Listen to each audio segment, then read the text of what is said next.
Halo best friend. Di video kali ini aku mau cerita tentang kuntilanak merah.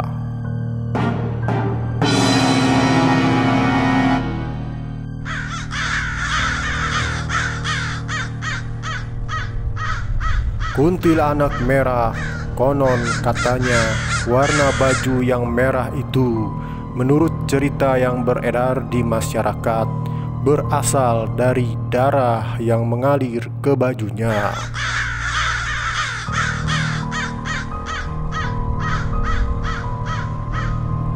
Kuntilanak merah merupakan salah satu hantu di Indonesia yang cukup terkenal. Keberadaan sosok hantu kuntilanak merah ini sering kita dengar di cerita-cerita horor.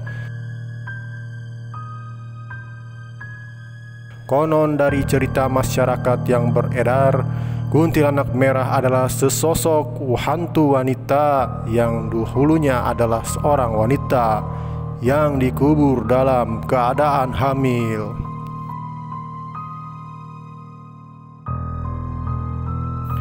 Karena perbuatan kekasihnya yang tidak bertanggung jawab, telah menghamili wanita tersebut.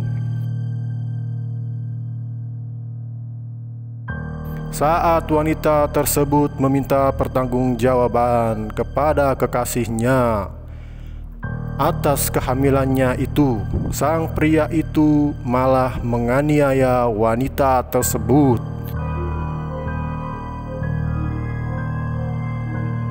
Hingga ajal menjemput wanita tersebut, sampai-sampai darah pun mengalir ke seluruh tubuh wanita tersebut. Kemudian pria itu pun mengubur wanita tanpa pengetahuan siapapun. Konon sampai saat ini arwah wanita itu menjadi arwah yang penasaran dan bergentayangan dengan memakai baju berwarna merah darah karena dipenuhi dengan kebencian, dendam, dan amarah. Demikian best friend cerita dari saya. Terima kasih sudah menonton. Jangan lupa untuk like video ini dan subscribe ya.